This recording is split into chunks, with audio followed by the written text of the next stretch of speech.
তেলের মধ্যে, এই অলিভ অয়েলের মধ্যে আমি মৌরি, জিরে আর রাঁধুনি ফোড়ন দিয়েছি, তারপরে হিং দিয়েছি, হিঙের গুঁড়ো ফোড়ন দিয়ে, তারপরে টমেটো পিউরি দিয়েছি।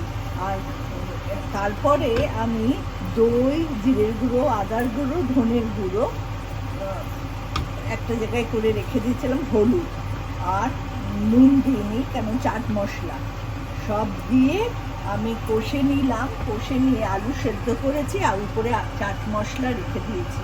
এখন আলুটা এই মশলার মধ্যে মিশিয়ে দেব।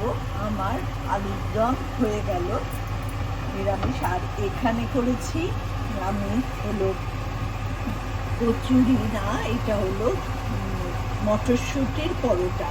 মটরশুঁটির পুরটা আমি হিং দিয়ে, জিরে আদার গুঁড়ো দিয়ে করে রেখেছি, আর তার মধ্যে ময়দার মধ্যে লেচি করে তার ভিতরে পুরটা ঢুকিয়ে বেলে ভেজে নিয়েছি।